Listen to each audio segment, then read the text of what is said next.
Doctor Babasaheb आंबेडकरांनी म्हटलं आहे की माझ्या हिताच्या आणि देशाच्या हिताच्या मधात जर कोणी येईल तर पहिले मी देशहिताला प्राधान्य देईल. पॉईंट नोटेट करण्यासारखी गोष्ट आहे. संविधान नंतर आला, आरक्षण प्रथम आलं आणि त्याहीपेक्षा महत्त्वाची गोष्ट आहे supreme court is not the supreme power of India. जर फेमिलियर लागू झालं तर जे SC STचं आजचं प्रमाण आहे शिक्षणामधलं, नोकऱ्यांमधलं, हे सपाट्याने कमी होईल. आणि डॉक्टर बाबासाहेब आंबेडकरांनी जे आपल्याला 52 संविधानामधून स्टेट्स अँड मायनॉरिटीज जो भारतीय संविधानाच्या अनुषंगाने शेड्यूल कास्ट फेडरेशनच्या वतीने जो त्यांनी ग्रंथ दिला होता की भारताचं संविधानमध्ये आमच्या पक्षाद्वारे किंवा आमच्या ज्या काही पार्टीच्या ज्या मागण्या आहेत त्यानुसार त्यांनी जी काही मागणी केली होती त्यामध्ये 52 प्रावधान मागितलेले होते. त्यातलं सर्वात एक कमीत कमी ताकद असलेली जी गोष्ट आहे ती म्हणजे आरक्षण. आता ह्या सगळ्या 59 जातींना या 13% एक छोटा छोटा तुकडा भेटणार. हे या जजमेंटचं प्रामुख्याने जे तुम्हाला डिस्गाईजमध्ये दाखवत आहेत ना की we are going to uplift the most backward of the backwards, हा प्रामुख्याने या जजमेंटचा सगळ्यात मोठा तोटा आहे जो या समाजाला पत्करावा लागणार आहे. बाबासाहेबांना म्हटलेलं आहे, साऊथ बरो कमिशनला मुलाखत दिली होती बाबासाहेबांनी, स्पष्ट म्हटलेलं आहे बाबासाहेबांना, you should not be A मियर इलेक्टर only but you should be A ruling rest of this country. तुम्हाला जर ब्राह्मणांची गुलामी करायची असेल तर तुम्ही आम्हाला मान्य नाही, आम्ही आमच्या देशाचं काय ते बघू.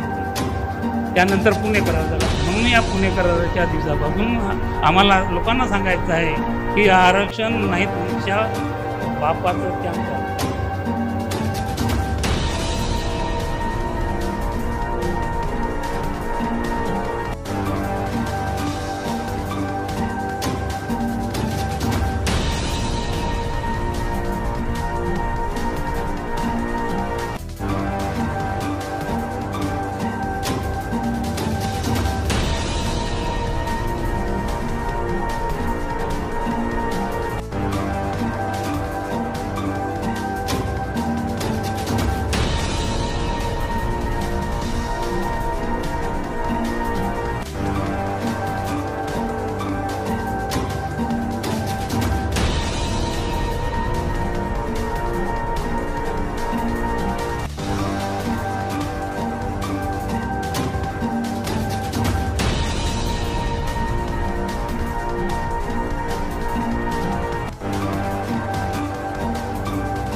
आजच्या या कार्यक्रमाची सुरुवात आपण संविधानाच्या प्रस्तावनेपासून करूया. तर सगळ्यांनी माझ्यासोबत प्रस्तावनेचं वाचन करावं. आम्ही भारताचे लोक, भारताचे एक सार्वभौम समाजवादी निरपेक्ष लोकशाही गणराज्य घडवण्याचा व त्याच्या सर्व नागरिकास सामाजिक, आर्थिक व राजनीतिक न्याय, विचार अभिव्यक्ती, विश्वास, श्रद्धा व उपासना यांचे स्वातंत्र्य, दर्जाची व संधीची समानता निश्चितपणे प्राप्त करून देण्याचा आणि त्या सर्वांमध्ये व्यक्तीची प्रतिष्ठा व राष्ट्राची एकता आणि एकात्मता यांचे आश्वासन देणारी बंधुता प्रवर्धित करण्याचा संकल्पपूर्वक निर्धार करून आमच्या संविधान सभेत आज दिनांक 26 नोव्हेंबर 1949 रोजी याद्वारे हे संविधान अंगीकृत आणि अधिनियमित करून स्वतःप्रत अर्पण करीत आहोत. इथे सांगण्यासारखं आहे की आतापर्यंत संविधानावर अतिशय क्रूर हल्ले झालेले आहेत. हा काही पहिला हल्ला नाही आहे की जो आपण पचवतोय. जेवढं संविधान मी वाचतोय, माझ्या माहितीप्रमाणे हिंदी, मराठी, इंग्रजी, पाली, संस्कृत 5 भाषेत मी वाचतोय. 98% संविधान संपलेलं आहे. कसा संपलेला आहे, कसा नाही संपला आहे, ऑन रेकॉर्ड प्रूफ पाहायचं असेल तर एक वेगळा कार्यक्रम घेऊ, आपण चर्चा विचार करू. त्या अनेक क्रूर हल्ल्यापैकी एक निर्घुण हल्ला झाला आहे आरक्षण संपविण्याचा. आणि संघटनेची भूमिका काय आहे आणि काय नाही यापेक्षा आपल्या सगळ्यांची एक भूमिका असली पाहिजे. मंचावर भीम आर्मी संघटनेचे महाराष्ट्राचे प्रमुख सन्माननीय अशोक कांबळे साहेब आले आहेत. ट्रेनमध्ये आम्ही सोबत होतो. त्यांचं मी व्हिडिओ बघितलं 2 दिवसाआधी. ते दिल्लीमध्ये गेले होते. तिथे त्यांनी त्यांची भूमिका मांडून दिली, काय की आरक्षण संपवलं तर आम्ही भीमा कोरेगाव करू. एका भाषेत त्यांनी त्यांची भूमिका मांडली. तर माझं असं म्हणणं आहे की आम्ही सुद्धा त्याला समर्थन करतो. कारण डॉक्टर बाबासाहेब आंबेडकरांनी म्हटलं आहे की माझ्या हिताच्या आणि देशाच्या हिताच्या मधात जर कोणी येईल तर पहिले मी देशहिताला प्राधान्य देईन, परंतु माझ्या हिताच्या आणि अस्पृश्यांच्या हिताच्या मधात जर कोणी येईल तर मी पहिले अस्पृश्यांच्या हिताला प्राधान्य देईन. आणि आज अस्पृश्यांच्या हिताला खूप मोठा निर्घुण हल्ला झाला आहे. त्यामुळे बाबासाहेबांचं अनुकरण करून, बाबासाहेबांच्या विचाराला जाऊन कांबळे साहेबांनी मांडलेल्या भूमिकेला मी व्यक्तिशः सहमत आहे आणि आपण सर्वांनी सहमत व्हावं मी ही विनंती करतोय. परंतु सध्या तुर्तास शूरवीर सिद्धनाथ, महात्मा सिद्धनाथ योद्धा यांच्या मार्गाने जायची गरज नाही आहे. कारण की आपल्या मंचावर आपण बघतोय सुप्रीम कोर्टाचे अधिवक्ता सन्माननीय श्रेयस कच्चे साहेब इथे आलेले आहेत. आणि माझे मित्र विश्वदीप करंदीकर साहेब, आम्ही त्यांना भेटलोय ना ठाण्यामध्ये, मुंबईमध्ये भेट झाली आमची. आणि मला अभिमान आहे की आरक्षणाची प्रथम केस त्यांनी टाकली आहे. त्यांच्याबद्दल एका मिनिटात सांगू इच्छितो. ते त्यांचं वय बघून घ्या तुम्ही, 1 मिनिट. माझ्यापेक्षा पण लहान आहेत. उद्योग विभागामध्ये ते सहसंचालक म्हणून त्यांनी 2 वर्षामध्ये रिटायरमेंट घेतलेलं आहे. त्यांना आरक्षणाची गरज नाही आहे, पण केस ते टागल करतायत. यापेक्षा महत्त्वाची गोष्ट काय असू शकते. त्यामुळे सध्या आपल्याला सिद्धनाथ महाराजांच्या भूमिका मार्गाने न जाता परमपूज्य डॉक्टर बाबासाहेब आंबेडकरांच्या भूमिकेने, संविधानाच्या मार्गाने सुप्रीम कोर्टातून जायचं आहे. आणि सगळ्यात महत्त्वाची अभिमानाची गोष्ट अशी आहे की हा हल्ला झाला. आज महाराष्ट्रात शेकडो संघटना आहेत, पण ज्या पद्धतीनं पेटून उठायला पाहिजे होतं, ज्या पद्धतीनं विरोध व्हायला पाहिजे होता, जनजागृती व्हायला पाहिजे होती, ती झाली नाही. इव्हन मुंबई ते नागपूरपासून सर्वप्रथम इथे शेकडो संघटना असताना सर्वप्रथम सन्माननीय गाडे साहेबांनी पुढाकार घेतला आणि ही राष्ट्रीय परिषद आयोजित केली आहे, ज्याच्यासाठी आज आपण सगळे उपस्थित झाले आहोत. त्यासाठी मी सर्वांना विनंती करतो की जोराने टाळ्या वाजवा संघटनेसाठी आणि गाडे साहेबांसाठी. आणि आता थोडक्यामध्ये 2 मिनिटात मी माझं एक मी मतगीत नाही मांडत, फक्त मला काय काय विचार पडतात ते सांगतो. ज्या दिवशी मी टी व्हीवर बातमी पाहिली की आरक्षणाचं वर्गीकरण केलं, अमकं केलं, तमकं केलं, तर मला माहीत होतं की हा इंटरेस्टिंग विषय आहे. मी टी व्हीवरच्या बातम्या सगळ्या एक बातम्या पाहत होतो. एक यूट्यूबचे व्हिडिओज डाउनलोड केलं. ऑलमोस्ट 200-300 व्हिडिओ मी डाउनलोड केले. कारण की मला माहीत आहे 1 से 1 वक्ता येईल, 1 से 1 विद्वान आपलं मत मांडेल. म्हटलं मांडू द्या, पाहू द्या, आपण अभ्यास करतो, आपल्याला किती कळते किती नाही कळत. आणि मी ऑब्झर्व करायचो की मला जे अपेक्षित आहे ते उत्तर एका तरी विद्वानाने द्यावं. मग तो संविधानाचा अभ्यासक असो नसो, कोणी असो, पॉझिटिव्ह बोलणारा असो, निगेटिव्ह असो. कारण की मेन लढाई कशाची चालू आहे हेच अजूनपर्यंत समजत नाही आहे. हा वैचारिक लढा आहे. तिथे मला एवढं माहिती आहे की मी याच्या आधी पण बोललोय, आता परत एकदा बोलतोय. जय भीम तोच बोलतो ज्यानं कधी संविधान वाचलं नाही. राम राम तोच म्हणतो ज्यानं कधी रामायण वाचलं नाही. आरक्षणाची लढाई तेच लढतायत ज्यांनी आरक्षणाचा जजमेंट वाचला नाही. ही फॅक्ट आहे. क्वचित असतील. मग आपण कशासाठी लढतोय ना कशासाठी नाही लढतो हे तर माहीत पाहिजे आपल्याला.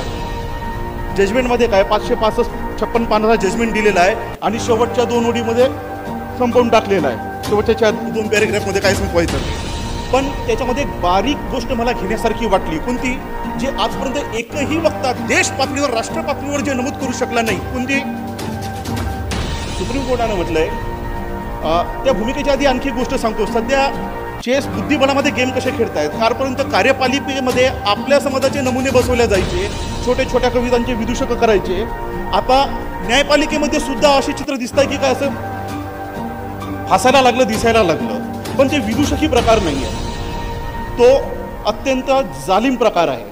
कारण की त्यांनी असं वर्गीकरण केलं आहे की अनुसूचित जाती ही जाती नाही, तो एक वर्गांचा समूह आहे, वर्ग आहे. काय बोललंय त्यांनी? एक समूह आहे, जाती नाही आहे. लोकांनी याच्यावर लक्षच नाही दिला. हा बेसिक मुद्दा आहे. ही लढाई त्रिकोण आणि चौकोनाची चालू आहे, लक्षात ठेवा. त्रिकोण काय आहे आणि चौकोन काय आहे तुम्हाला मग त्याच्यामध्ये 2D डायमेन्शन आणि 3D डायमेन्शनवरून पाहावं लागेल आणि त्या हाईटवरून फक्त बाबासाहेब पाहू शकले असं मला वाटतं आहे. आपल्यापर्यंत अजून कोणाला सुचले नाही की त्या हाईटवर जाऊन पाहावं. म्हणा का तुम्हाला आरक्षण का बरं भेटताय? तुम्ही क्लास आहात म्हणून नाही भेटताय, तर तुम्ही कास्ट आहात म्हणून भेटत आहे. हा बेसिक मुद्दा आहे. तुम्हाला आरक्षण कास्ट आहे म्हणून नाही, सॉरी क्लास आहे म्हणून नाही, वर्ग आहे म्हणून नाही, तर कास्ट आहे म्हणून तुम्हाला आरक्षण भेटत आहे. आणि ही कास्ट कोण डिसाईड केली? तुम्ही म्हणाल मनुस्मृतीने केली. बिलकुल नाही. मनुस्मृतीने डिसाईड केलेली त्यांचा तो 3 वर्ण 4 वर्ण तो आहेच, ती कास्ट आहेच. पण सगळ्यात महत्त्वाची गोष्ट अशी आहे की या देशात संविधान नंतर आला, आरक्षण प्रथम आला. एक लक्षात ठेवा, पॉईंट नोटेट करण्यासारखी गोष्ट आहे. संविधान नंतर आला, आरक्षण प्रथम आलं. आणि त्याहीपेक्षा महत्त्वाची गोष्ट आहे, supreme court is not the supreme power of India. Me proof देतो तुम्हाला. 26 जुलै 1979 तारखेला राष्ट्रपती कार्यालयाने एक नोटिफिकेशन काढली, त्याच्यामध्ये गव्हर्नमेंटचे प्रोटोकॉल काढले आणि त्या प्रोटोकॉलमध्ये दिला आहे की गव्हर्नमेंटच्या कार्यक्रमामध्ये फर्स्ट नंबर कोण असेल, सेकंड कोण असेल, थर्ड कोण असेल, फोर्थ कोण असेल, 6व्या नंबरवर आहे CJI, chief justice of India. Me proof देतो, हवेत कुठलेच वाक्य बोलत नाही. 9व्या नंबरवर आहे चीफ जस्टिस ऑफ 9व्या नंबर आहे सुप्रीम कोर्टाचे जज. मग जे लोक 9व्या नंबरवर आहेत, 10व्या नंबरवर आहेत, त्यांची एवढी ताकद झाली का की ते संविधान संपवून टाकतील? कोणाविरुद्ध लढतोय? मग सुप्रीम पॉवर नाही, मग आपल्याला एक्झिक्युटिव्ह पॉवर माहीत पाहिजे, ज्युडिशियल पॉवर माहीत पाहिजे, जनरल पॉवर माहीत पाहिजे आणि सुप्रीम पॉवर माहीत पाहिजे. हे कोण सांगणार आहेत आपल्याला?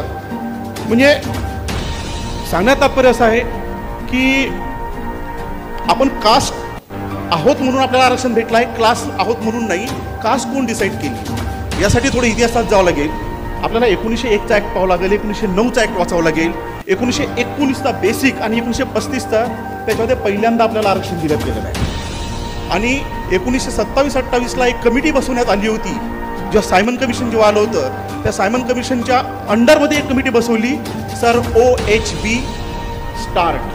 आणि या कमिटीच्या अंडरमध्ये 10 मेंबर होते. त्या 10 मेंबरमध्ये होत्या ठक्कर बापा होते आणि बाबासाहेब आंबेडकर सुद्धा होते.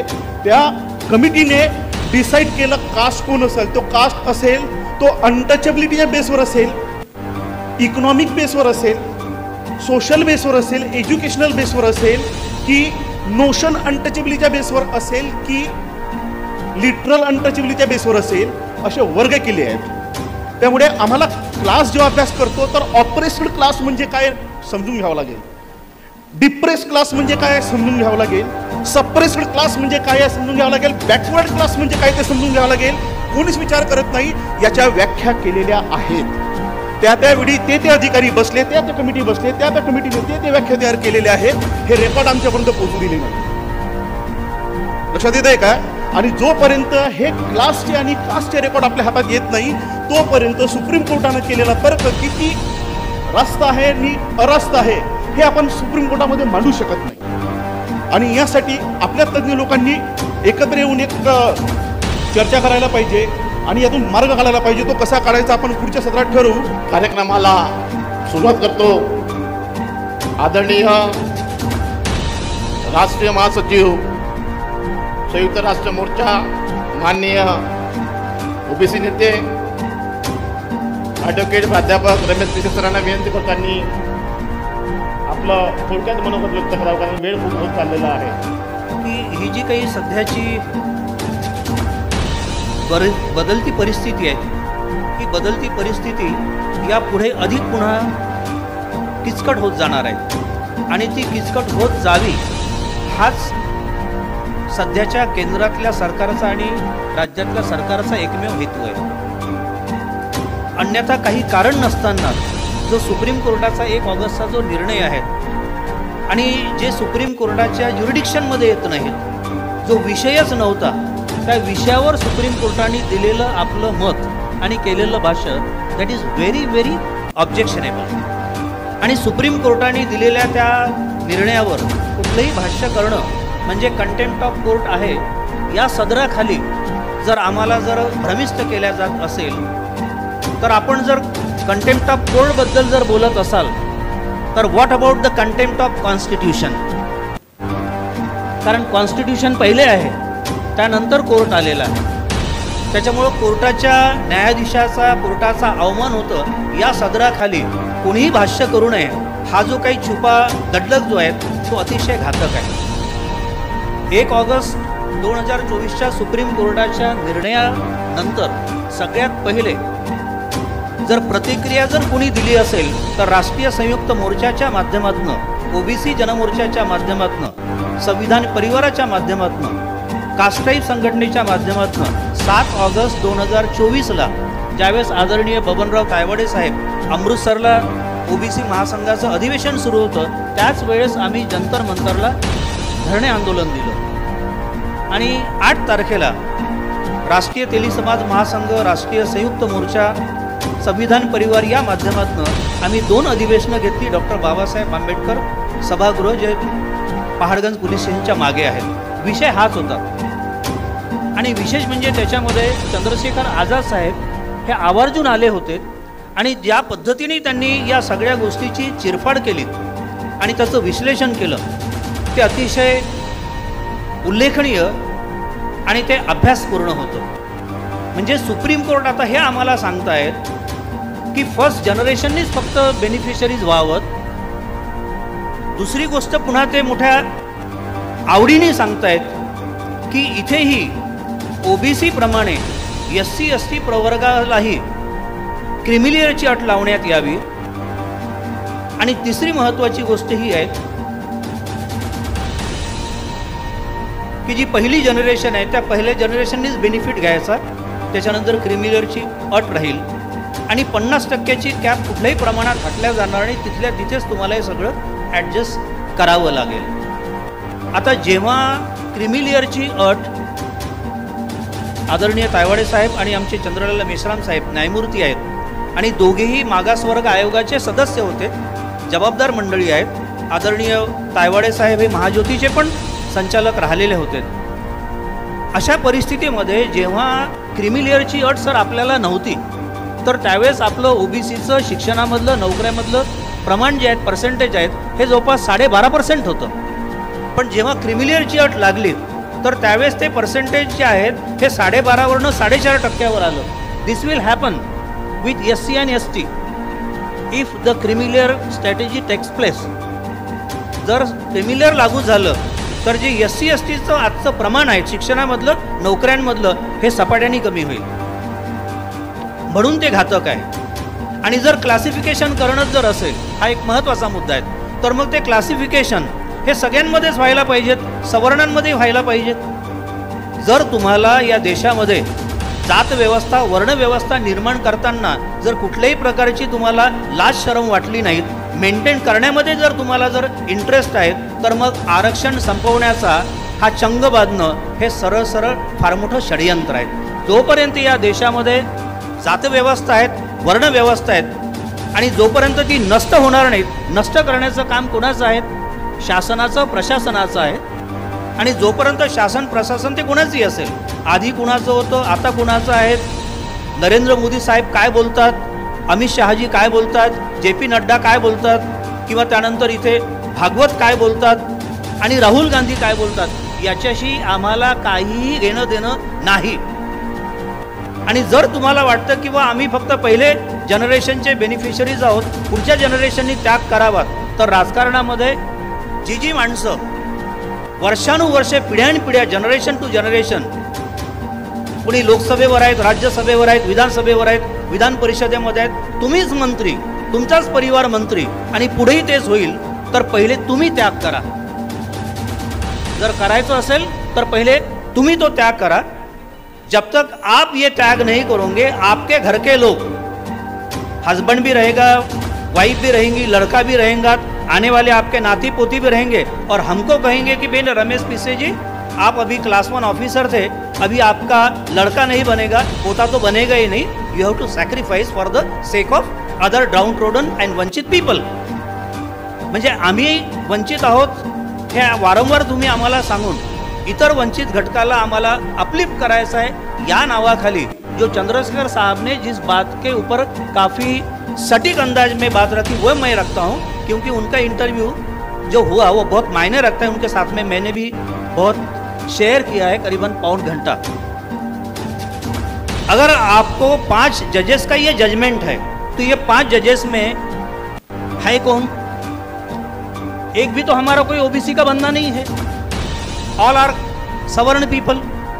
एक था या है तो उन्होंने भी बहुत सारे जो पन्ने हैं वो खुद के ही माध्यम से दे दिए और सत्यानाश हमारा ही किया है, तो ये हमारे है ही नहीं। इसलिए चंद्रशेखर साहब ने उस दिन जानबूझ के कहा कि आप एक काम कीजिए, आप इसके ऊपर और 2 जजेस का या 4 जजेस का नया बेंच बनाइए और उसमें आप सवर्ण छोड़ के ओबीसी, एससी और एसटी के जो जजेस है वो अपॉइंट कीजिए और फिर वो क्या कहते हैं उसको आप अमल में लाइए।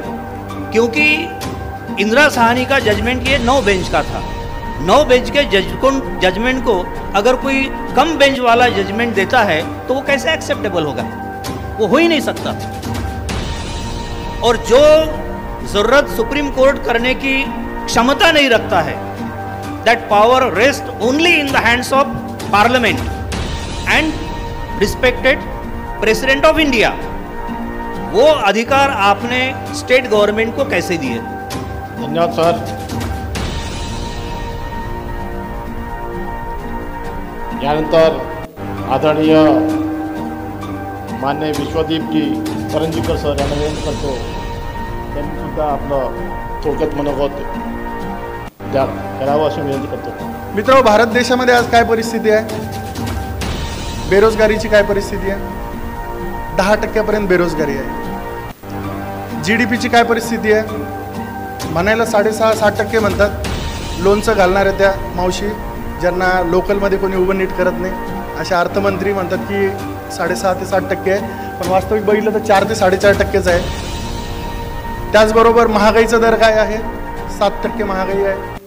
त्यानंतर उच्च शिक्षणाची काय परिस्थिती आहे? साक्षरतेची काय परिस्थिती आहे? जसं आता सरांनी सांगितलं की लिटरसीचा रेट काय? लिटरसीचा रेट 70 ते 80% आहे, पण वेलफेअरच्या स्कीम्स नसल्यामुळे, आपल्या कल्याणकारी योजना नसल्यामुळे त्याला शिक्षणामध्ये आणि नोकरीमध्ये त्याला आरक्षणाचा लाभच घेता येत नाही। मित्रांनो, आरक्षण परिषदे आरक्षण कधी मिळतं?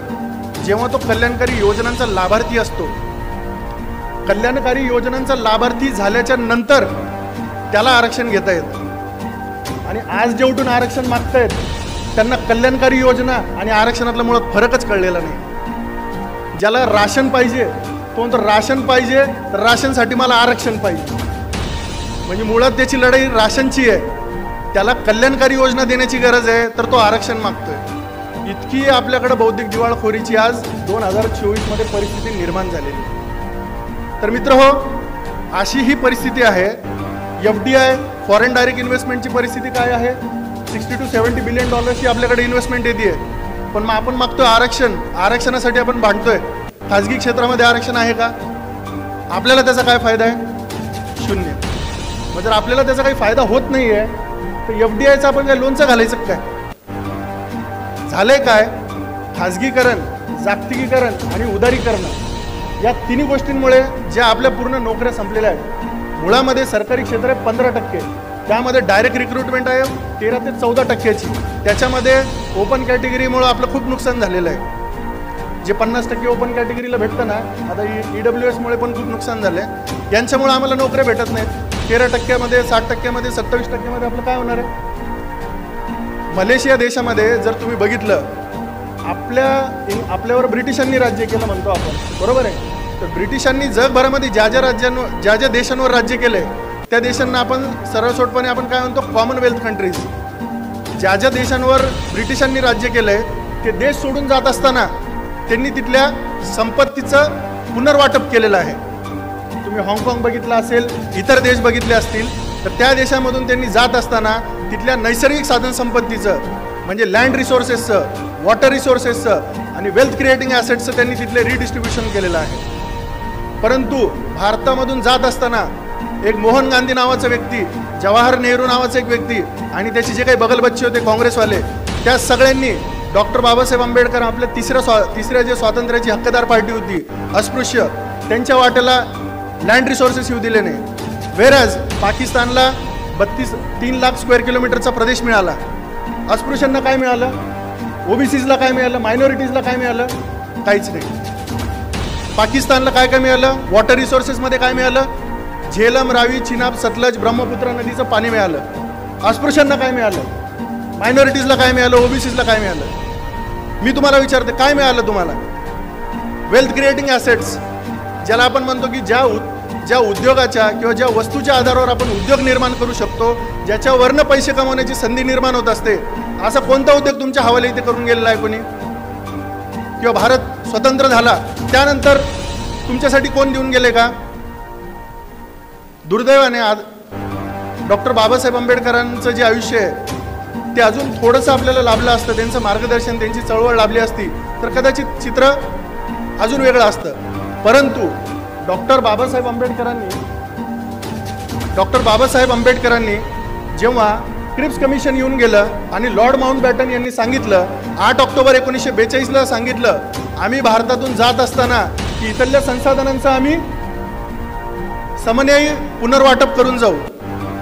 पण या लोकांनी काय सांगितलं की तुम्ही या जर अस्पृश्यांना आणि इथल्या सर्व मायनॉरिटीजला, ओबीसीजला सर्वांना तुम्ही काही देणार असाल तर हे आम्हाला मान्य नाही. भारतामधून जितकी तुम्हाला काही संपत्ती लुटून नेता येत असेल ती लुटून घेऊन जा, पण यांना काही मिळतं कामा नये.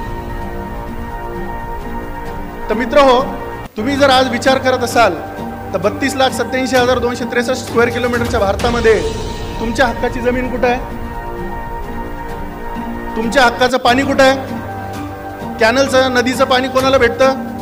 ज्याच्याकडे जमीन आहे. आमच्याकडे जमीन आहे का? अशोक भाऊ, जमीन आहे आपल्याकडं?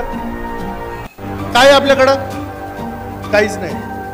आणि डॉक्टर बाबासाहेब आंबेडकरांनी जे आपल्याला 52 संविधानामधून स्टेट्स अँड मायनॉरिटीज जो भारतीय संविधानाच्या अनुषंगाने शेड्यूल कास्ट फेडरेशनच्या वतीने जो त्यांनी ग्रंथ दिला होता की भारताचं संविधानमध्ये आमच्या पक्षाद्वारे किंवा आमच्या ज्या काही पार्टीच्या ज्या मागण्या आहेत त्यानुसार त्यांनी जी काही मागणी केली होती त्यामध्ये 52 प्रावधान मागितलेले होते. त्यातलं सर्वात एक कमीत कमी ताकद असलेली जी गोष्ट आहे ती म्हणजे आरक्षण. ते आपल्या वाट्याला आलेलं आहे. ते पण कशामध्ये? शिक्षण आणि नोकरीमध्ये. तर बंधू आणि भगिनींनो, मला सांगा, आपला जो लढा आहे तो फक्त आरक्षणापुरता मर्यादित आहे का? माझा प्रश्न आहे तुम्हाला, तुम्ही बोललं पाहिजे. आपला प्रश्न फक्त आरक्षणापुरता मर्यादित आहे का? आपला लढा कुठपर्यंत असला पाहिजे? आपलं जे स्वातंत्र्य आम्हाला 15 ऑगस्ट 1947ला मिळालं त्या स्वातंत्र्यामधून आम्हाला काय मिळालं? अल्टिमेटली आम्हाला आर्थिक स्वातंत्र्य पाहिजे होतं. ते तुम्हाला मिळालंय का? का आपल्याकडे गाड्या नाही आहेत, घोडे नाही आहेत, कार नाही आहेत, जमीन नाही आहे, कुठलाही उद्योग आपल्या नावावर का नाही आहे? कारण आपल्याला ते दिलं गेलेलं नाही. ही क्लॅरिटी, ही अंडरस्टँडिंग डॉक्टर बाबासाहेब आंबेडकर आपल्याला देऊन गेलेले आहेत. हे आपण मरेपर्यंत लक्षात ठेवलं पाहिजे. सरकारी उद्योग किती प्रायव्हेट सेक्टरला विकले गेले? आपल्यापैकी एकही माणूस का नाही गेला? का नाही जाऊ शकलो आपण की हा उद्योग आमचा तुम्ही मागासवर्गीय संस्थेला द्या, आम्ही चालून दाखवू. हिंदुस्तान झिंक मी चालून दाखवू शकतो, हिंदुस्तान एरोबॅटिक्स मी चालून दाखवू शकतो. हा कॉन्फिडन्स आपल्यामध्ये काय येत नाही? आपल्यापैकी एक यादव नावाची गृहस्थ होती, त्यांनी विमान तयार करण्याचा कारखाना त्यांना टाकायचा होता, जावं लागलं त्यांना. समाज पार्टीशी जर उभं राहिला असता तर आज बोईंगपेक्षा आज त्यांची मोठी कंपनी राहिली असती. एअर इंडिया टाटाला देण्यापेक्षा यादवला जर दिली असती तर आज ती कंपनी मोठी झाली नसती आणि त्यातून आपला समाज मोठा झाला नसता. तर मित्रांनो, जे आपण आरक्षण हे जेव्हा बोलतो आपण, तर आरक्षणाची जी व्याख्या आहे ती आपल्याला खूप ब्रॉड करण्याची आवश्यकता आहे. फक्त नोकरी, सामाजिक, आर्थिक आरक्षण आपल्याला नको आहे. आपल्याला स्वातंत्र्य म्हणून जे काही आरक्षण आपल्याला पाहिजे ते सर्व प्रकारचं आरक्षण आपल्याला पाहिजे. आणि भारताचा नागरिक जर आम्ही असू तर आम्हाला सर्व प्रकारच्या सर्व गोष्टींमध्ये सर्व ठिकाणी आम्हाला वाटा पाहिजे. आणि तो जर वाटा आम्हाला मिळाला नाही तर आम्ही विद्रोह केल्याशिवाय राहणार नाही. ही कमिटमेंट तुम्ही स्वतःशी करा आणि आज या परिषदेच्या माध्यमातून करा ही सगळ्यांना विनंती करतो आणि या ठिकाणी थांबतो. जय संविधान, जय भारत. समाजाची एक व्हिजन डॉक्युमेंटरी असायला पाहिजे. ज्या पद्धतीने आम्ही शासनाच्या विकासासंदर्भात आराखडे तयार करतो ना, त्याच पद्धतीचं समाजाचं एक व्हिजन डॉक्युमेंट तयार असायला पाहिजे. व्हिजन डॉक्युमेंटमध्ये आर्थिक, सामाजिक आणि सर्वांगीण अनुषंगाने ते एक व्हिजन डॉक्युमेंटरी असायला पाहिजे. आणि ते व्हिजन डॉक्युमेंटरी आणि प्रशासन आणि समाज ह्या तिन्हीची सांगड घालून त्या गोष्टी आपल्याला करायच्या असतात. काय होतं, जनरली आपण मासेस लोकांना ह्या ठिकाणी जे आहे इथे जास्त आणि इथे कमी, ही जी संख्या आहे, हे रेशो जो आहे हे बदलायला पाहिजे. अगोदर मासेस लोकांना आपण या ठिकाणी एस एस का होत नाही, कारण फक्त आपण 2च विषय घेतो, आरक्षण आणि नोकरी.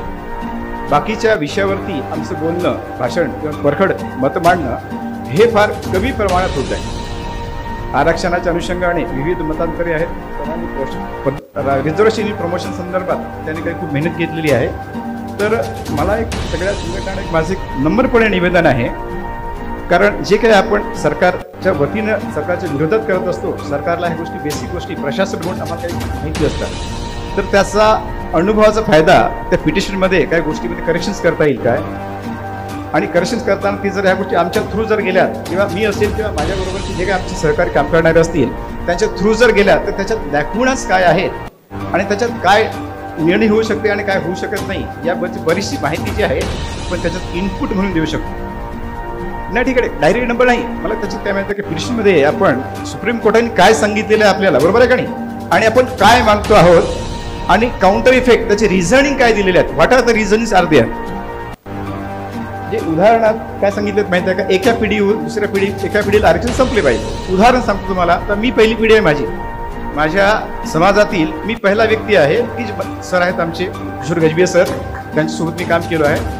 घोलप सर आहेत, घोलप सभा सरांच्या कॉर्पोरेशनला MD म्हणून होतो, त्यावेळेस सर आमचे सचिव होते. तर मी पहिली पिढी आहे, बरोबर आहे का नाही. उदाहरण का देतो माहिती आहे का, त्या पिटिशनमध्ये आपल्याला स्पेसिफाय करून उदाहरण दाखवावं लागणार आहे, कोर्टाला सांगावं लागणार आहे तुम्ही कसं चुकीचं केलेलं आहे. तर त्यासाठी एक स्पेसिफिक उदाहरण त्या पिटिशनमध्ये दाखवावं लागणार आहे. उदाहरणार्थ एक माझं नाव आहे, मी या तारखेला माझा जन्म झालेला आहे, मी या तारखेला शासकीय नोकरीत लागलो आहे, वयाच्या 58व्या वर्षी मी रिटायर होतो. उदाहरण समजा जर घ्यायचं झालं, मी घेतो माझं काय उदाहरण, मी 2028 मध्ये रिटायर होणार आहे, माझा मुलगा आता 10वीला आहे. 2028 नंतर माझं उत्पन्न किती राहणार आहे, पेन्शन जे काय मला पेन्शन मिळणार आहे ते पेन्शन, मी त्या 50-60 हजार पेन्शनमध्ये त्या कुटुंबाचा निर्वाह होणार का उदरनिर्वाह.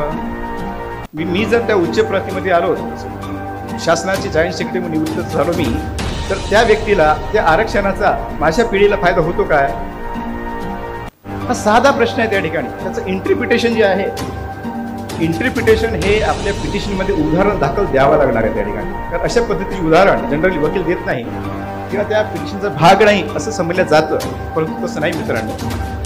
का सांगतो, मी अर्थशास्त्राचा विद्यार्थी आहे आणि लाचा पण विद्यार्थी आहे.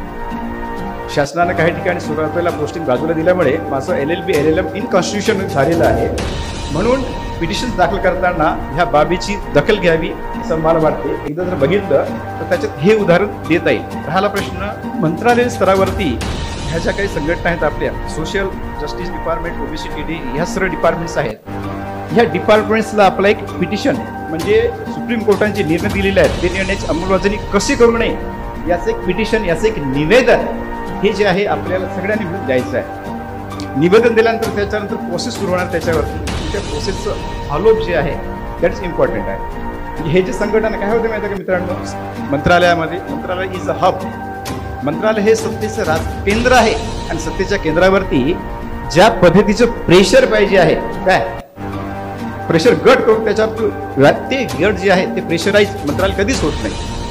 कारण आपल्याला रिजनल लेवलला नाशिक, नागपूर, मुंबई सोडून पुण्या या ठिकाणी आपण आपली शक्ती प्रदर्शन करत असतो, खूप शक्ती दाखवतो, असं व्हायला पाहिजे, हे व्हायला पाहिजे, पण ते शक्ती मंत्रालयापर्यंत त्याची ताकद व्यवस्थित पोहोचेपर्यंत क्षीण होऊन जाते. ह्या ज्या शक्ती झालेल्या क्षीण जी आहे ती शक्ती ती न होता ती रसद जी आहे माहिती आहे का, तुमची ताकद काय होतं माहिती आहे का, तुम्ही सगळ्यांनी टाळ्या वाजवर एकदा, क्षीणहीन शक्तीहीन झालेला होता. पण काय, जोपर्यंत विचाराची ताकद तुमच्या डोक्यात येत नाही, विचार थाट्स, तोपर्यंत ते विचार तिथपर्यंत पोहोचत नाही मित्रांनो. हे जे थाट्स असतात हे विचाराची देवाणघेवाणची थाट्स तिथपर्यंत पोहोचले पाहिजेत. आणि हा जो प्रेशर आहे, हा जो डायसचा प्रेशर आहे, डायसचा प्रेशर हे मंत्रालयावर आणणे गरजेचं आहे. जोपर्यंत ह्या डायसचा प्रेशर मंत्रालयावर येणार नाही तोपर्यंत तिथून मुवमेंट्स जे असतात, बरोबर आहे का नाही, 2 पद्धतीने सबमिशन केला जातो, हो किंवा नाही करायचं. नाही करायचं तर 100 कारणे असतात, करायसाठी एकच कारण लागतं.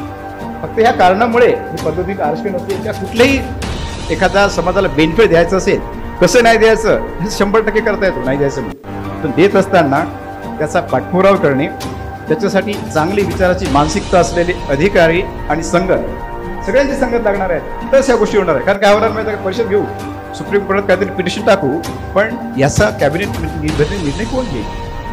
हे जे पिटिशन्स आपले आहेत याच्यासाठी तुम्हाला निवेदन द्यावं लागणार आहे. CMना संबंधितांना भेटून याचं कॅबिनेटमध्ये निर्णयाचे रूपांतर करून घ्यावं लागणार आहे. ती जी ताकद आहे ती ताकद आपल्याला त्या ठिकाणी दाखवायची आहे. आणि वर्क फोर्स म्हणजे याचा अर्थ आपल्या ठिकाणी मंत्रालयामध्ये बरेच बहुजन संघाचे अधिकारी आहेत, कर्मचारी आहेत, तर त्यांच्या अनुभवाचा फायदा या ठिकाणी आपल्याला घेता येईल. त्याचं फॉलोअप कोण करेल? पिटिशन दिली तुम्ही, हे सुप्रीम कोर्टाचा हा जजमेंट आहे, हे असं आहे, याचं रिझनिंग करून या पद्धतीचं कॅबिनेट निर्णय घ्यावा.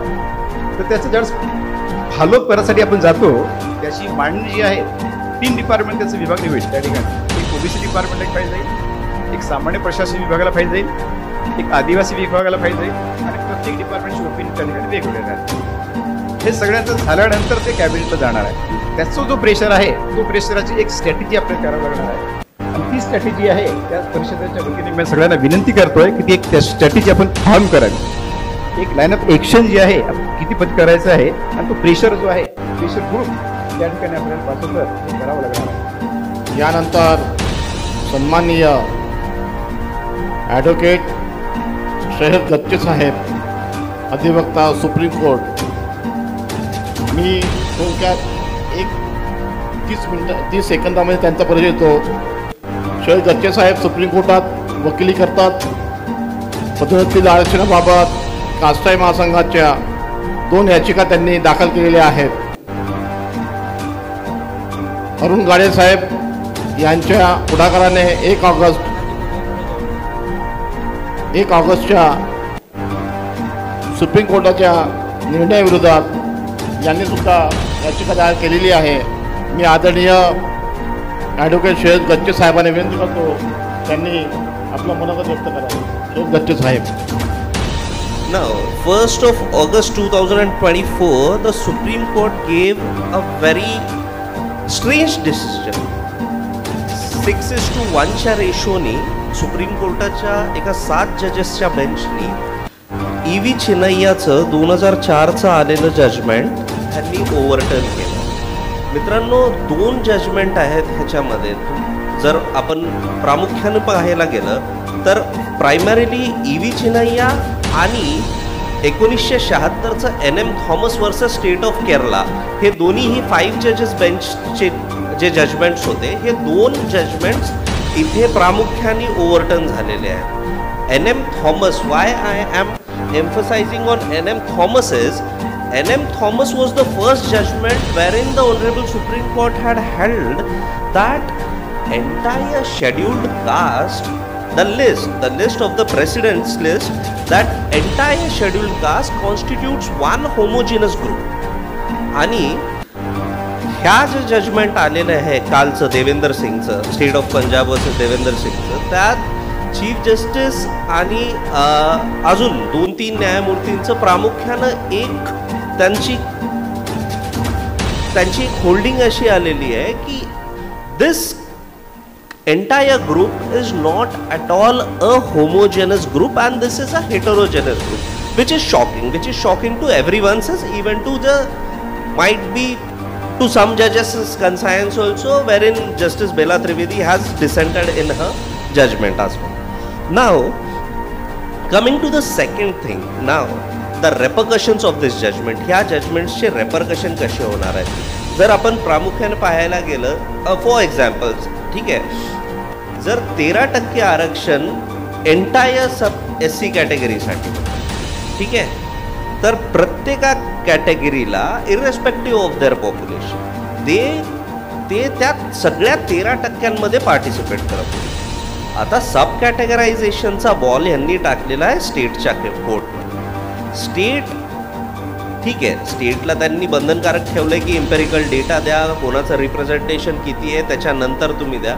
सध्याला अजूनही कुठलं नोटिफिकेशन नाही आलेलं, म्हणून आपण हे सांगू नाही शकणार की क्रायटेरिया हे काय ठेवणार आहेत. पण सगळ्यात मोठं नुकसान इथे प्रत्येका घटक वर्गाचं असं झालेलं आहे की ज्या प्रत्येका वर्गाला एंटायर 13% मध्ये कम्पीट करता येत होतं, प्लस द 50% जो ओपनचा, 40%, त्याच्यातलं 10% तर EWSने घेतलं. आता ह्या सगळ्या 59 जातींना या 13% एक छोटा तुकडा भेटणार. हे या जजमेंटचं प्रामुख्याने जे तुम्हाला डिस्गाईजमध्ये दाखवत आहेत ना की we are going to uplift the most backward of the backwards, हा प्रामुख्याने या जजमेंटचा सगळ्यात मोठा तोटा आहे जो या समाजाला पत्करावा लागणार आहे. नाव सेकंडली, या जजमेंटचा त्याच्यानंतर जर मी नागराज एक प्रामुख्याने जेव्हा आम्ही रिझर्वेशन इन प्रमोशनचा, इथे बरेचसे जण माझ्या मते शासकीय सेवेमध्ये आहेत, सगळ्यांना त्या रिझर्वेशन इन प्रमोशनचा फटका बसलेला आहे. मी अतिशय एकदम कॅज्युअल लँग्वेजमध्ये सांगतोय की जो फटका बसलेला आहे त्यामुळे एम नागराज ही जी केस आहे ह्याला आपण जेव्हा जेव्हा रिझर्वेशन इन प्रमोशन घेऊ त्यावेळेस या केसने 3 पॅरामीटर्स दिले होते. ठीक आहे. Primary parameter was the state while giving the reservation in promotion shall see 3 things. Primarily, is there inadequacy of the representation?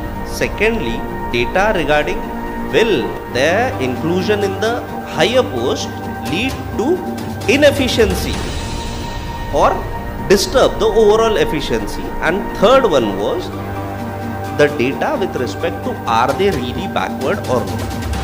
Jarnail Singh मध्ये जेव्हा आम्ही ऑग्यू करत होतो त्यावेळेस आम्हाला एक पॅरामीटर याच्यातला जो होता की backwardness of scheduled caste and scheduled tribe हा आम्ही त्याच्यातून कमी करून घेण्यात यशस्वी झालेलो आहोत. आता उरलेले 2 गोष्टी, एक तर डेटा रिगार्डिंग द एफिशियन्सी आणि दुसरा regarding the representation in the services. जसं माझ्या पहिलेही विश्वदीपजींनी सांगितलं आहे आणि क्वाईट डीपमध्ये जाऊन सांगितलेलं आहे. मी फक्त त्यावरती थोडंसं टिंकर करतो की येस, स्टेटनी तो डेटा सबमिट केलेला आहे. काय डेटा असेल त्याची कॉपीज आम्हाला अजून नाही आमच्याकडे आलेल्या आहेत, पण जोही डेटा होईल तो प्रायमरीली कोर्ट बघेल आणि आफ्टर दॅट जे काही होईल त्याचा निर्णय येईल. And we are quite positive about it. ते सांगायला मला हरकत नाही.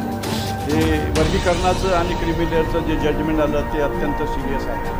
त्यामुळे तुमची भूक वगैरे सगळी बाजूला जा, भूक तुमची विसरली पाहिजे आणि हा समाज सगळा गच्चा हाल भरायला पाहिजे होता आणि त्याच्या बाहेरच्या बाहेर लोक उभे असायला पाहिजे. पण आपल्या समाजातले आज मध्यम वर्ग जो निर्माण झालेला आहे तो सुद्धा कुठे सिरियस आहे? They are not at all serious. मी तर म्हणतो क्रिमिनल लावायलाच पाहिजे. भूषण गवईचं बरोबर आहे. तो जर बाहेर येत नसेल घराच्या बाहेर, जांभुळे साहेबांच्या नाटकातून त्यांनी मेसेज दिला की आपण एक संध झाल्याशिवाय आणि एक बलाढ्य राजकीय ताकद निर्माण केल्याशिवाय आपले प्रश्न सुटू शकत नाही, हे लक्षात घ्या. गाडे साहेब सायवड साहेबांनी म्हटलं दक्षिण पश्चिममधून फडणवीसच्या विरुद्ध उभे राहा. करा लागेल ना. किती दिवस नुसत्या ओबीसी परिषद करत राहाल तुम्ही? हे एवढे जर लोक कॅबिनेटमध्ये जर पोहोचले गाडे साहेब, अरे पुरा देश हलवून टाकू आपण. ढोलक साहेब आपल्या पाठीशी उभे, एवढे मोठे वकील आहेत सुप्रीम कोर्टाचे, इथं बसलेले सगळे जर कॅबिनेट झाले, मी संचालक राहिलेलो आहे government of Vidarbha institute of science and humanities आणि LLB ऑफ, मी जर झालो ना कॅबिनेट मिनिस्टर एका देशात एका झटक्यात नाही या देशात पलटून दाखवलं तर बाबासाहेबांचं नाव घेणार नाही. काय मिडमिडीत आरक्षण परिषदानं परिसंवादानं धरणानं फरणा यानं काय होत नाही. दुसरी तुमची राष्ट्रीय आरक्षण बचाव परिषद आहे. या नागपुरामध्ये एक पहिला हमला गुजरातच्या आरक्षणाचा रोखण्यासाठी या नागपुरामध्ये कस्तुरचंद पार्क वरती आरक्षण बचाव परिषद केली होती. ते होते आपले रिपब्लिकन पक्षाचे नेते दिवंगत बॅरिस्टर राजाभाऊ खोब्रागडे. लाख लोक हजर होते त्या परिषदेमध्ये आणि पांडुर्णेच्या आरक्षण बचाव परिषदेमध्ये 2 लाख लोक हजर होते. पण तिथे नेता होता बॅरिस्टर खोब्रागडे सारखा, उपसभापती होते राज्यसभेत त्यावेळेला. आणि सगळ्या राजकीय पक्षाला बोलावून बॅरिस्टरनं त्यांच्याकडून वदन घेतलं होतं की गुजरातमध्ये जातीवाद्यांनी पेटवलेलं हे आरक्षणाचं जे चळवळ आंदोलन आहे हे किती खतरनाक आहे आणि हे मूर्खतापूर्ण असं अनकॉन्स्टिट्यूशनल आरक्षण आहे. आणि सगळ्या नेत्यांनी तिथे पावती दिली होती की आम्ही सगळ्या आरक्षणाच्या बाजूने आहोत. त्यावेळेला नेता होता आणि नेत्यासोबत एक बलाढ्य रिपब्लिकन पक्ष होता. आज नेता अरुण गाडे आपल्याकडे आहे पण पक्ष कुठे आहे? Varies party. सगळे लोक इथे बसलेले आहेत, सगळेच नेते आहेत. त्यांचं नाव का घेतलं? कारण त्यांनी आयोजन केलं, मोठं काम केलं. ते काय कमी आहेत का? राहुल हे तर संघर्षातले एज्युकेशन मधले रस्त्यावरची लढाई लढणारे सैनिक आहेत, मार्शल आहेत. राहुल मून जे का असंच बाहेरच राहा याला विधानसभेत केव्हा पाठवाल? विधानसभेमध्ये इथे बसलेला प्रत्येक माणूस जाऊन तिथे तो कॅबिनेट दर्जाचा मंत्री नाही झाला तर तुमच्या याला काही अर्थ होणार नाही मित्रांनो. त्याच्यावरती तुम्हाला मोटिवेट करायचं. किशोर गट बोलले तुम्ही sir, you are executive member sir, सहसचिव sir, you talks all executive things, but we have बाबासाहेबांना म्हटलेलं आहे, साऊथ बरो कमिशनला मुलाखत दिली होती बाबासाहेबांनी, त्या स्पष्ट म्हटलेलं आहे बाबासाहेबांना, you should not be a mere elector only, but you should be a ruling race of this country. आणि आम्हाला रुलिंग रेस बनवायचा इशारा साऊथ बरो कमिशनला दिलेल्या मुलाखतीमध्ये बाबासाहेबांनी दिला होता. किशोरजी गजबे आहेत एवढे मोठे, त्याचे अध्यक्ष कोण टाका राष्ट्रीय पक्षाचा नाव काय देता पक्षानंतर ठरवून म्हणजे वाया जाईल ना मेहनत. त्यांनी धडपड करून पाहिजे, खासदारकीने लंब केले त्याले, पदवीधर संघामध्ये लंब केलं का त्याला लंबच करता का नुसतं. एवढा मोठा प्रिन्सिपल सेक्रेटरी राहिलेला माणूस साध्या 7वा पास तुम्हाला त्याला हरवून टाकलं, काय म्हणावं सर. आणि म्हणून आपल्याला गंभीर होणं ही ह्या सध्याच्या जजमेंटच्या निमित्तानं आवश्यक आहे. इंदिरा साहनीच्या केसमध्ये 3 मुद्द्यावरती इंदिरा साहनीबाईनं मंडल आयोगाचा जो आदेश निघालेला होता 27% रिझर्वेशनचा, त्याला पहिल्यांदा पब्लिक इंटरेस्ट लिटिगेशन, ही सगळ्यात मोठी पब्लिक इंटरेस्ट लिटिगेशनची मंडलची case Indira Sahni versus Union of India 1992ची आहे. सगळ्यात मोठी केस आहे. त्याच्यातले 3 मुद्दे त्या बाईने उचलली होती. बाई वकील आहे, इंदिरा साहनी बाई दिल्लीची मोठी प्रसिद्ध वकील आहे आणि ती पत्रकार सुद्धा आहे. या एका इंदिरा साहनी बाईनं पब्लिक इंटरेस्ट लिटिगेशन टाकली होती आणि Union of India versus Indira Sahni ही केस 1992ला निकालात निघाली. 15 नोव्हेंबर आजचा दिवस आहे. 15 नोव्हेंबर 1992ला तुमचं जे आता आहे ना प्रमोशन इन आरक्षण, त्याची जड कुठे आहेत? There are the roots. These roots are rooted in the Indira Sawhney versus Union of India case. Sir problem होता मंडल आयोगामध्ये ओबीसींना सवलती देण्याचा प्रॉब्लेम होता. तुमच्या SC STच्या आरक्षणाचा तिथे अजिबात प्रश्न नव्हता. पण शेवटचं एक वाक्य, ते बदमाशी करणारं वाक्य आज तुमच्या सगळ्या प्रमोशनवरती गदा आणणारं ठरलेलं आहे. शेवटचं एक वाक्य, 50% सिलिंग लिमिट आहे, SC STला तुम्हाला वर्गीकरण करायचा अधिकार, हे सगळ्या गोष्टी चांगल्या गोष्टी आहेत. त्यातल्या इंदिरा साहनी मधल्या 50% सिलिंगची लिमिट ते आता 103व्या कॉन्स्टिट्यूशन अमेंडमेंटने ओलांडून घेतली आहे. आणि आता 2022च्या सुप्रीम कोर्टाच्या 5 बेंचनं ते 103वी घटना दुरुस्ती वैध ठरवलेली आहे. कुठे आंदोलन करताना कुठे तुम्ही झोपलेले आहे असं वाटते. आज तुमच्या राष्ट्रीय पिछड्या आयोगानं मान्य केलेली आहे, देयर शुड बी ए वर्गीकरण ऑफ ओबीसी प्लस बॅकवर्ड, नंतर मोर बॅकवर्ड आणि नंतर अति बॅकवर्ड अशा वर्गीकरणाची मागणी नॅशनल बॅकवर्ड कमिशननं केलेली आहे. 8 लाखाची सीमा क्रिमिलेअरची ओबीसीची 15 लाख झाली पाहिजे, याची सुद्धा मागणी नॅशनल बॅकवर्ड कमिशननं केलेली आहे. त्याच्यावर केला का निषेध तुम्ही त्याच्यावर बोलले का? त्याच्यावर जन आंदोलन का नाही केलं? आपण झोपलेल्या अवस्थेत राहतो आणि अरे म्हणून म्हणतो मी दोस्तो, अरे कौन कहता है आसमां को सुराग नहीं होता, कौन कहता है आसमां को सुराग नहीं होता, एक पत्थर भी पूरे तबीयत से उछालो यारो, ये दुनिया बदल सकती है गाले सर, दुनिया बदल सकती है. अब हमें महसूस होने लगा है, अब हमें महसूस होने लगा है कि दौरे तबाही है, तबाहीचा दौर सुरू झालेला आहे. सध्या SC/STचं आरक्षण पूर्णपणे नष्ट होण्याच्या मार्गावरती या कतारवरती आणून ठेवलेला आहे. पहिला हमला बॅरिस्टर खोब्रागडे आरक्षण बचावाच्या या राष्ट्रीय शिखर परिषदेद्वारे तो परतवून लावला होता. त्याच्यानंतर ह्या तुमच्या आरक्षणावरती हा दुसऱ्यांदा हमला आलेला आहे. अटल बिहारी वाजपेयीला बदललं होतं बॅरिस्टर खोब्रागडेनं. अटल बिहारी वाजपेयी म्हणाले होते 1982ला ही परिषद झाली कस्तुरचंद पार्क वरती, तेव्हा अटल बिहारी वाजपेयीनं स्टेटमेंट दिलं होतं, आरक्षण के बारे में हमको जनता की राय लेना पडेगा.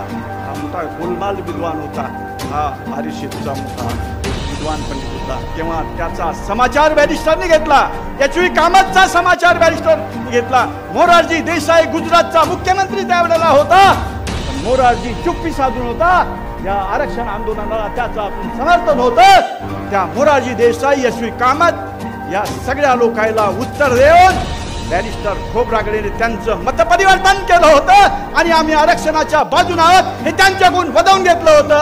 ती होती राष्ट्रीय शिखर परिषद पहिली. आणि आज तुमच्या नेतृत्वात दुसरी राष्ट्रीय आपल्यावरती संकट डोंगावत आहे. मित्रांनो, आपल्यावरती भयानक मोठं संकट डोंगावत आहे. माझ्या पुराला जर क्रिमिनल लागला तर माझा पुरा हा नीटमध्ये IIT-मध्ये तो कॉम्पीट करू शकतो. क्रिमिनल लावला की तो बाद. आणि खालचा तर तुमचा दवाखाना जिथं आहे ते रामटेके नगर, झोपडपट्टी, शताब्दी चौक, जोगीनगर, भीमनगर इथले कुठे तर 12वी मधून नापासून तेही क्वालिफाय नाही होत. अरे BS नाही झाला तो UPSCच्या IAS ला कसा बसल? तोही रेसमधून बाद. आणि जे होऊ शकतात क्रिमिनल लावून तेही बाद. म्हणजे सगळं रान त्याच्यासाठी मोकळं होणार आहे. हे याच्या मागचं षडयंत्र गाडे साहेब हाणून जर पडायचं असेल, घोलप साहेबांच्या नेतृत्वात एक राष्ट्रीय ताकद उभी करा. आरक्षणाचा हा मुद्दा जेव्हा उपस्थित झाला आणि न्यायपालिकेनेच आपल्यावर अन्यायाचा सुरा उगारला, त्यावेळेस योगायोगानं मी नागपूरला येत होतो. माझं समाजाचाच कार्यक्रम होता आणि गाडी सरांना सांगितलं की मला ताबडतोब एक निवेदन द्या. ते निवेदन देऊन मी गडकरी साहेबांना दिलं आणि त्या संदर्भातला निषेध नोंदवला. ह्या सगळ्या तांत्रिक बाबीवर मी काही बोलणार नाही. तर सगळे अतिशय सुज्ञ आणि तज्ज्ञ लोक या ठिकाणी आलेले ते आपल्याला सांगतायत. परंतु एक राजकारणाचा भाग म्हणून तुमच्या सगळ्यांच्या आशीर्वादाने, बाबासाहेबांच्या आशीर्वादानं 25 वर्ष विधानसभेचा सदस्य राहिलो. 5 वर्ष या राज्याचा सामाजिक न्याय मंत्री राहिलो, महिला बाल कल्याण मंत्री राहिलो, माजी सैनिक कल्याण मंत्री राहिलो. आणि त्यावेळेस आमच्या अधिकाराची जाणीव करून देण्यासाठी जे जे प्रयत्न केले, समाजासाठी जे जे निर्णय घेतले, त्याचे 2 साक्षीदार आज या सभागृहात आहे. माननीय गजबे साहेब आहेत आणि अत्राम साहेब आहेत. त्यावेळेचे माझे सचिव एकनाथ गायकवाड होते. अतिशय एक दिलानं, एक मनानं, एका विचारानं आपल्या अधिकाराला वाचा फोडण्याचं काम आम्ही त्या काळामध्ये केलं. 95 ते 99 या काळामध्ये मी मंत्री राहिलो. मी मुद्दामून एक वेगळा विषय तुमच्या पुढे मांडतोय की आमचे अधिकार, आमचं बजेट, आता जिथे जागा आम्हाला मिळत नाही, आम्ही भूमिहीन आहोत, जागाच नाही तर पाणी कुठून आणणार, ह्या सगळ्या समस्या आमच्या पुढे होत्या. आणि या समस्या सोडवण्यासाठी जेव्हा सामाजिक न्याय विभागाच्या कायद्यांचा अभ्यास केल्यानंतर असं कळलं की बाबासाहेबांनी आमच्या पुढे सुविधांचा डोंगर उभा केलेला आहे, परंतु ते घेण्याची ऐपत आपल्यामध्ये नाही, किंबहुना ते खेचून आणण्याची ऐपत आपल्यामध्ये नाही, अशी परिस्थिती त्यावेळेस पाहायला मिळाली. आणि मग बाबासाहेबांचं स्मरण करून आम्ही आक्रमक पवित्रे घेतले आणि पहिल्यांदा महाराष्ट्रामध्ये अनुसूचित जातीचं आणि अनुसूचित जमातीचं बजेट आपण वेगळं केलं. आणि या बजेटमध्ये स्पेशल कंपोनंट प्लॅन, दलित वस्ती सुधार योजना, आमचं राहणीमान हे पहिल्यांदा सुधारलं पाहिजे, आमचं शैक्षणिक, आम्हाला ती शिक्षण मिळालं पाहिजे, आमचं राहणीमान सुधारलं पाहिजे, या सगळ्या गोष्टीवर भर देण्यासाठी स्पेशल कंपोनंट प्लॅन नावाची योजना केली. ज्या दिवशी ही योजना बाहेर पडली त्या दिवशी संपूर्ण भारतामध्ये ही योजना गेली आणि संपूर्ण भारतामध्ये मागासवर्गीयांचं आणि आदिवासींचं बजेट हे वेगळं झालं. आज त्यावेळेस 95 साली माझं बजेट होतं 700 कोटी आदिवासी आणि 1100 कोटी मागासवर्गीय. आज ते बजेट आहे 28,000 कोटी रुपये मागासवर्गीयांचं आणि 18,000 कोटी रुपये आदिवासीचं.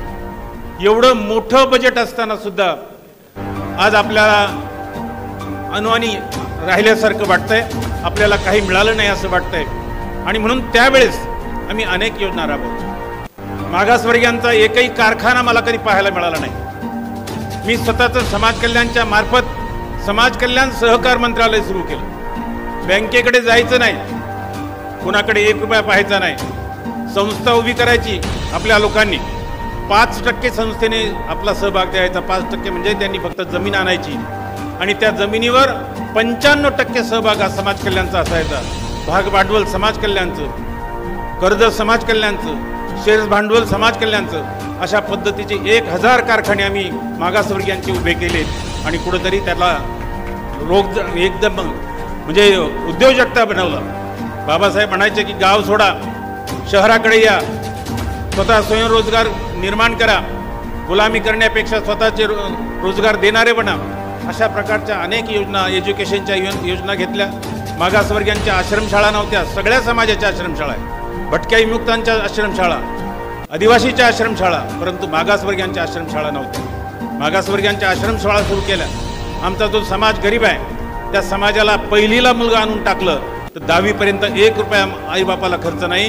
त्याचं खाणं पिणं राहणं सगळं समाज कल्याण करील अशा प्रकारच्या योजना आणल्या. परदेशामध्ये जाणारी मुलं आमच्यामध्ये आहे, हुशार मुलं आहे, त्यांना ऐपत नसल्यामुळे ते जाऊ शकत नसते. माझ्या त्या काळामध्ये 50 मुलं दरवर्षाला आम्ही परदेशामध्ये पाठवत होतो आणि त्याला मोफत शिक्षण देण्याचा प्रयत्न करत होतो. आज तीच योजना आज 75 मुलं पाठवते दरवर्षी. अशा पद्धतीनं आम्हाला बाबासाहेबांच्या विचाराशी एकजूट व्हायचं हे स्वप्न आम्ही या ठिकाणी पाहिलेलं आहे. आणि आज आमच्यावर न्यायव्यवस्था जेव्हा हल्ला करते तेव्हा आम्ही कुठेतरी कमकुवत पडतोय. हॉल भरला नाही त्याचं मला दुःख नाही आहे, परंतु इथं जे आलेत इथं असलेल्यांनी मात्र ही जनजागृती करायची आपल्याला वेळ आहे. मित्रो, 1 ऑगस्ट 2024ला जेव्हा सुप्रीम कोर्टाचा निकाल आला त्या दिवशी अस्वस्थ झालो आणि या अस्वस्थ झाल्यानंतर मी पहिली पोस्ट लिहिली जवळपास 5:30 वाजता 1 ऑगस्टलाच. त्यामध्ये मी सरळ लिहिलं की सुप्रीम कोर्टाचा आदेश, अहवाल किंवा निकाल हा मागासवर्गीयांवर अन्याय करणारा आहे. आणि दुसरं लिहिलं होतं त्यामध्ये दुसरा पॉईंट, हा निर्णय म्हणजे जातीमध्ये संघर्ष करणारा. मला बरेचसे पत्रकारांचे फोन आले, त्यांनी म्हटलं की तुम्ही सुप्रीम कोर्टावरती डायरेक्ट आक्षेप कसा काय घेऊ शकता. म्हटलं सुप्रीम कोर्ट म्हणजे काही संविधानाच्या बाहेरचं नाही आहे. सुप्रीम कोर्ट जेव्हा चुकत असेल तेव्हा त्यांना दिशा दाखवणं किंवा त्याच्यावरती आक्षेप घेणं हा आमचा अधिकार आहे, तो बाबासाहेबांनी आम्हाला दिलेला आहे. स्वतःचं मत व्यक्त करण्याचा अधिकार बाबासाहेबांनी आपलं संविधान 19 दिलं की नाही दिलं, अन्याय नाही. मग आम्ही आमचं मत व्यक्त केलं, मग आम्ही कुठं संविधानाचं उल्लंघन केलं.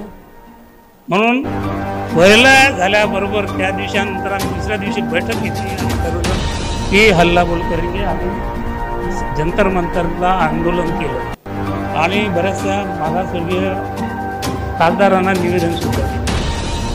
त्यानंतर 21 ऑगस्टच्या भारत बंदच्या संपामध्ये बानाईच्या इथे अरविंद गेल्यानंतर त्या सर्व सहकाऱ्यांना मिळून आम्ही संविधान चौकामध्ये मोठं आंदोलन केलं, भारत बंदमध्ये मोठा सक्रिय सहभाग घेतला.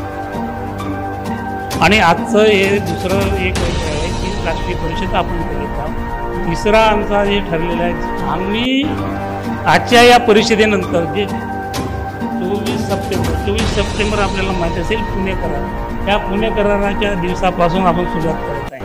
पुणे करार यासाठी महत्त्वाचा आहे की आरक्षणाची पार्श्वभूमी ही पुणे करारामध्ये आणि पुणे करार आपल्याला माहीत आहे की 1931च्या गोलमेज परिषदेमध्ये बाबासाहेबांनी स्पष्टपणे इंग्रजांना सांगितलं की ज्या देशामध्ये इथे म्हणजे फ्रान्सच्या बरोबरीनं असलेली लोकसंख्या 25 लाख लोकसंख्या, त्यावेळेस बाबासाहेबांनी सांगितली 25 लाख लोकसंख्या असलेला हा 25 कोटी लोकसंख्या असलेल्या या देशामध्ये जर त्यांना पिण्याचं पाणी मिळत नाही, त्यांना जनावरांसारखी वागणूक मिळते, त्या देशामध्ये तुम्ही 125 वर्ष झाले राज्य करिता कुठलाही बदल झालेला नाही, तर अशा सरकारचं आमचं काय काम आहे. चले जाओ. गांधी तर 1942ला म्हणतो चले जाओ. बाबासाहेब 1931ला ठणकावून सांगतात का इंग्रज हो, तुमच्याच्याने राज्य करणं होत नसेल, तुम्हाला जर ब्राह्मणांची गुलामी करायची असेल तर तुम्ही आम्हाला मान्य नाही, आम्ही आमच्या देशाचं काय ते बघू.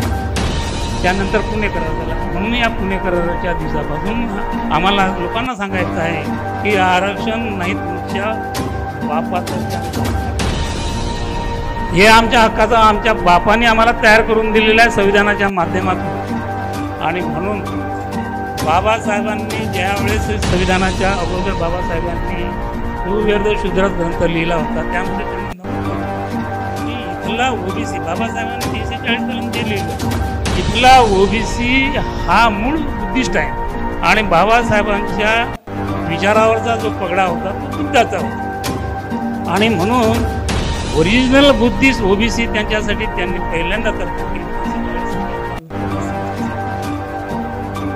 बाबासाहेबांना हे अपेक्षित होतं की इथला जे राज्यकर्ते आहेत किंवा इथला जो बहुसंख्यक समाज आहे तो इथल्या समाजाला म्हणजे SC STला किंवा ओबीसींना पूर्णपणे अधिकार देणार नाही आणि त्यांची जोपर्यंत हे तिन्ही समाज एकत्र येणार नाही तोपर्यंत या देशामध्ये कुठल्याही प्रकारची समता खरं स्वातंत्र्य मिळणार नाही. जर तुम्हाला खरं स्वातंत्र्य खरी समता समजायची असेल तर तुम्ही प्रतिनिधी निवडले पाहिजेत. हे पुणेकरांमध्ये बाबासाहेब आय वॉन्ट सेपरेट काय म्हणतात त्याला मतदारसंघ आणि त्यांनी सेपरेट मतदारसंघाची मागणी केलेली आहे. परंतु तो पुणे करारामधून गेल्यानंतर स्वतंत्र मतदारसंघ 1936च्या निवडणुकीमध्ये बाबासाहेबांना पराभव करावा लागला. म्हणून बाबासाहेबांनी या स्वतंत्र मतदारसंघाबाबतचा जी त्यांची भूमिका होती ते पूर्ण झालेली नाही. आजही तशाच प्रकारचे अन्याय अत्याचार परत वाढलेले आहेत. हे जे वर्गीकरणचं जे प्रकरण आहे हा त्याचाच भाग आहे. फिरसे तुम्हाला ज्या प्रकारची तुमची प्रगती झालेली आहे ते कुठेतरी थांबली पाहिजे आणि म्हणून हे वर्गीकरणाचा हा प्रभाव थांबलेला आहे. या 1 ऑगस्ट या प्रकरणामध्ये 3 मुद्दे सर्वात महत्त्वाचे होते. म्हणजे पहिलं तर यांनी हा निकाल देताना ज्या प्रकारे नागराच्या प्रकरणामध्ये म्हणता की तुम्ही काउंटिबल डेटा पाहिजे तर मग तुम्ही विदाऊट काउंटिबल डेटा कुठल्याही प्रकारचा तुमच्याकडे सर्वे नसताना तुम्ही क्रिमिलियर कुठल्या आधारावर लावू शकता. क्रिमिलियर न लावण्याचं प्रकरण 1992च्या मध्ये इंदिरा साहनीमध्ये सरळ स्पष्ट म्हटलं आहे की SC क्रिमिलियर लावता येत नाही. ते 9 जजेसचं बेंचचा निर्णय होता. असं असताना तुम्ही 7 जजेसच्या बेंचचा निर्णय तुम्ही म्हणजे पलटवून लावता. तुम्ही 4 जजेसच्या लावला निकाल ते मान्य करू शकतो परंतु 9व्याचं उल्लंघन तुम्ही केलेलं आहे. म्हणजे तुम्ही तुमच्या सुप्रीम कोर्टाने दिलेला निर्णय मान्य केला नाही त्यांचं उल्लंघन केलेलं आहे हे सांगण्याची पाळी आपली आहे. आणि म्हणून म्हणतो की क्रिमिलेअर हे ज्या प्रकारे इंदिरा साहनी प्रकरणामध्ये ओबीसींना लावलं म्हणजे 3 अटी त्यामधल्या प्रामुख्याने होत्या. एक क्रिमिलेअर होतं 50% मर्यादा होती. ह्या 2 नमुन्यांनी त्यांचं आरक्षण पूर्ण खाऊन टाकलं त्यांनी. आणि मंडल आयोगाने ज्या प्रकारच्या म्हणजे ओबीसीसाठी योजनांची जी मांडणी केली होती त्यामध्ये त्यांनी कधीही त्या पूर्ण होऊ दिलेल्या नाही. ओबीसीचं आज संपूर्ण सरकारी असो की बाकीच्यामध्ये असो 4% वर प्रतिनिधित्व नाही. आपण म्हणतो की 27% आहेत. एकही जज सुप्रीम कोर्टाचा ओबीसीचा नाही. एक तरी आहे SCचा आणि तोही SCचा जो आहे तो तुमच्या SCच्याच विरोधात निर्णय घेतो. आज आपल्या इथे अशोक आपले काय म्हणतात माजी IAS अधिकारी WS सर इथं आलेले आहेत. त्यामध्ये आता पुढचा परिसंवाद आहे तेच हा सांगणार. त्या पुढच्या परिसंवादामध्ये सर्व डिटेल्स येणार आहेत. बाकीच्यावर त्यांनी बरं डिटेल्स सांगितलेले आहे. आमचा लढा कशासाठी आहे? आम्ही वारंवार लढे करतो, आम्ही आंदोलनं करतो परंतु आमची दखल घेतली जात नाही. एक जरांगेसारखा माणूस उभा होतो त्याच्यासोबत पूर्ण समाज उभा होतो, सरकार हलतो. आमच्यासोबत का नाही? आमची सारी बातमी दिली जात नाही. कसं का होत नाही? कारण आमचं प्रतिनिधित्व कुठेच नाही आहे. आमचे प्रतिनिधी कुठे नाही आहे. मग आम्ही आमचे प्रतिनिधी आणू कसे?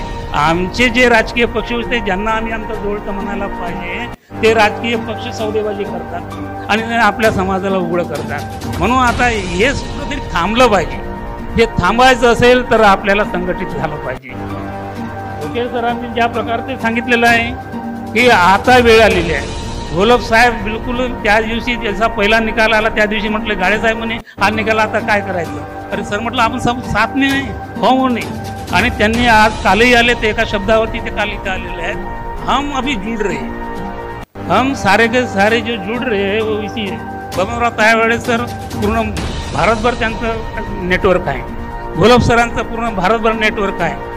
आमची कास्टलेट संपूर्ण महाराष्ट्रभर आहे. आम्ही सर्व एकत्र येत आहोत. हळूहळू हा कारवा आगे बढेगा हे निश्चित सांगतो. आणि म्हणून आम्हाला असं वाटते की पुढची निवडणूक जी आहे त्यात त्यांनी घोषितच करून टाकली. लोकल सरांनी की दक्षिणमध्ये तुम्ही राहा, मी प्रचार करतो. गजबे सरांनी तर म्हटलं की मी तुमच्या सगळ्यांनी म्हणजे तुम्ही किती उमेदवार उभे करता त्याचं नियोजन मी करून देतो. तर लोकांमध्ये तो प्रवाह सुरू झालेला आहे की कारण आपण खूप पीडित झालेलो आहोत. कारण राजकीय पावर बाबासाहेबांनी दिला परंतु त्याचा पर्टिक्युलर उपयोग आपण करू शकत नाही. मग आपण सोम्या गोम्या कोणी येतो त्याला मत देतो. BJP नाही तर काँग्रेस नाही तर BJP. अरे व्हॉट इज दिस? तुझं तरी थांबलं पाहिजे ना. म्हणजे एका वाघाला म्हणजे ते म्हणतात ते एक सापना तर एक नागणार. सर्वात जास्त आरक्षणाला विरोध करणारी काँग्रेसच होती. BJPनं त्याची पुढची पायरी केलेली आहे. म्हणून काँग्रेसच्या काय म्हणतात ढाच्यामध्ये जर आपण आलो तर आता आपलं अस्तित्वही आपण संपणार आहोत. आरक्षणाचे